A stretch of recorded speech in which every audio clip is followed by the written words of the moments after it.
En ouverture de cette période estivale, l'évangile du jour est une invitation à revivre le retour de Jésus dans sa terre natale. Très vite, nous le remarquerons, ce retour au pays a une incidence. Et cette incidence, avec sobriété, Marc nous l'a fait découvrir avec ces 2 versets. Jésus partit de là et se rendit dans sa patrie. Ses disciples le suivirent. Quand le sabbat fut venu, il se mit à enseigner dans la synagogue. Ses nombreux auditeurs étaient étonnés et disaient « D'où cela vient-il ? Quelle est cette sagesse qui lui a été donnée ?» Ce matin, relevons d'abord ce « il se mit à enseigner » qui est très révélateur. Il nous montre que les visiteurs de passage étaient volontiers invités à commenter les lectures de l'Écriture faites ce jour. Or, surprise, la prédication de Jésus est bien différente du ronronnement habituel des scribes. En ce sens, la sensation causée par l'enseignement de Jésus, quel que soit le terme pour l'exprimer, est l'étonnement. Eh bien, ce matin, attardons-nous sur ce mot « étonnement » qui figure le plus souvent chez Marc à la fin des récits de miracles. Or, dans ce récit, c'est la prédication de Jésus qui procure ce même étonnement.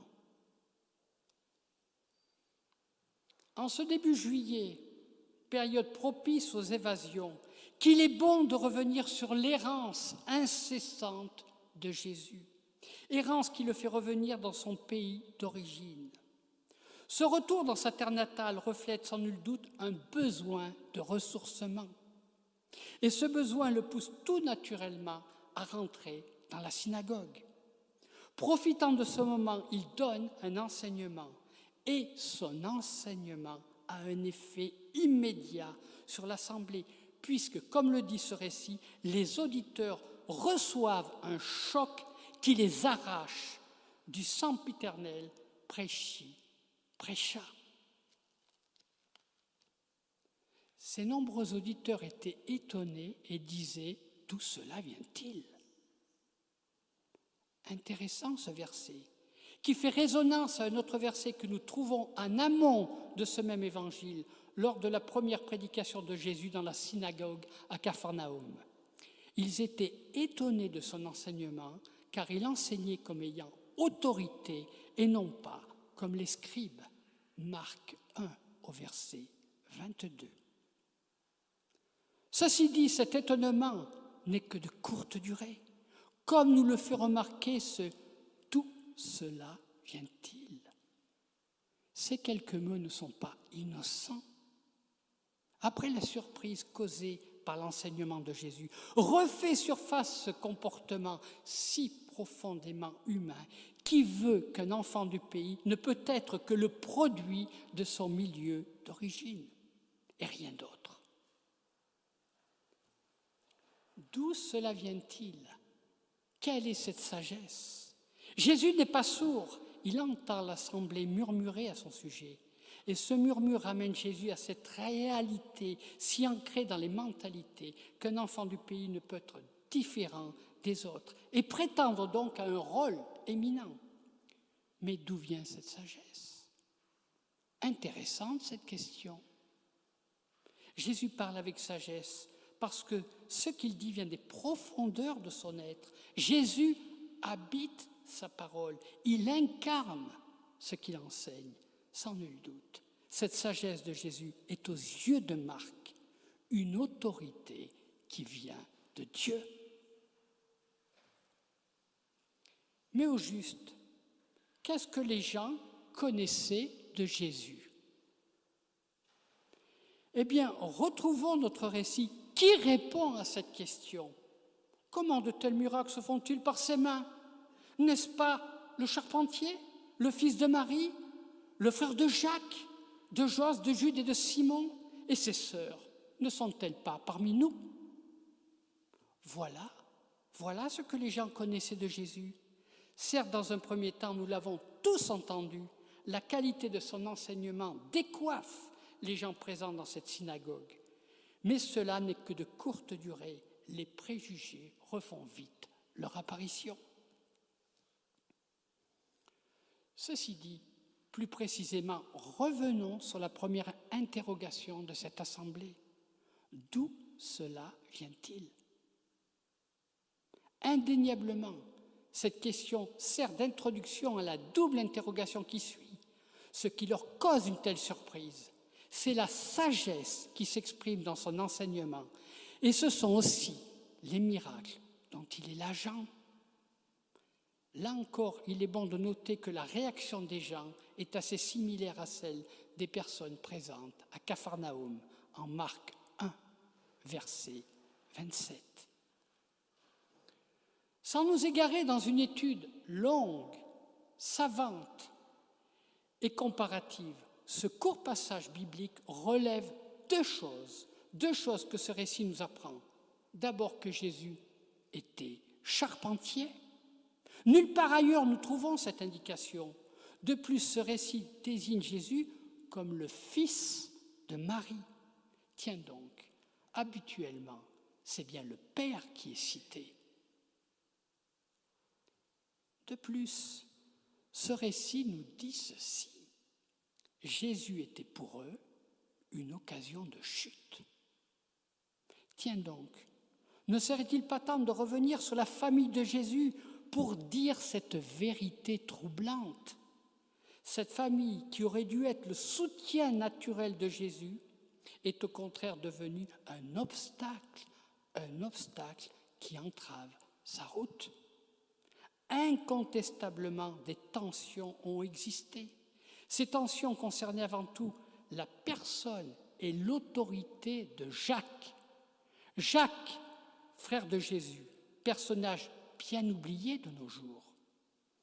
Quant au rôle de Marie, elle n'a pas suscité les mêmes passions que Jacques dans l'Église naissante, indépendamment de sa place auprès de Jésus. Justement, en ce début d'été, revenons sur ce qui a empêché les habitants de Nazareth de basculer dans un acquiescement total à la prédication de Jésus. Nous l'avons amplement souligné, ils connaissaient trop bien Jésus et sa famille. Alors, pouvons-nous affirmer que connaître trop bien une personne et ses origines est synonyme d'un échec? Certes, Jésus n'était que charpentier. Sa famille était des plus ordinaires et donc peu apte à donner naissance à un prophète inspiré. En ce sens, les prétentions de Jésus à vouloir conduire une mission d'origine divine étaient nullement recevables, elles étaient même suspectes. Mais Jésus leur dit, un prophète n'est méprisé que dans sa patrie, parmi ses parents et dans sa maison.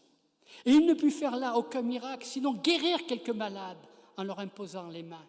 Et il s'étonnait de leur incrédulité. Nul n'est prophète en son pays. Lorsque Jésus enseigne dans son village natal, malgré l'étonnement des gens, malgré la richesse de son enseignement, les préjugés fusent de toutes parts. Jésus n'est que le fils de Marie. Il est charpentier, il est celui qui a grandi dans ce village. Et tout naturellement, pour les personnes présentes dans la synagogue, l'enseignement de Jésus est entaché de ses origines, et cela malgré la qualité de son enseignement. Ah, nos origines, elles sont si prégnantes qu'il est difficile de s'en défaire. Ceci dit, indépendamment de nos origines, il en va de même quand nous tentons de dire notre foi dans nos familles, parmi nos amis et dans d'autres circonstances. Le plus souvent, ce qui devait être des supports sont des obstacles sur notre route. Alors, pourquoi cela ? Cette question ne doit ni nous paralyser, ni rester sans réponse. Au contraire, elle doit nous ouvrir à cette évidence qu'un échec ne doit pas être interprété comme une fin en soi. Ce matin, que dire de l'échec ? Que nous ne l'aimons pas. Il est source de bien des complications et synonyme d'angoisse, de honte. Et pourtant, que veut nous montrer ce récit biblique, si ce n'est qu'un échec peut être fécond? Tiens donc, un échec peut être source d'enrichissement? Quel étonnement! Eh bien oui, ce matin, ce récit nous invite à parler de la fécondité d'un échec. Dans notre vie, que se passe-t-il lorsqu'on rate quelque chose? Indéniablement surgit le manque de confiance en soi, plus ou moins la honte, sûrement la remise en cause.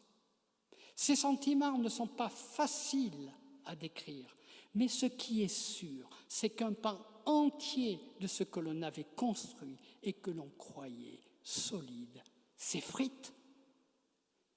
Et pourtant, de cet échec, quelque chose s'ouvre à la manière d'une fissure, d'un passage possible pour une nouvelle expression de soi-même. Expression de soi-même qui nous invite à accueillir le réel de l'instant présent, qui fait vivre, grandir et comme un nouveau possible nous offre de nouvelles possibilités.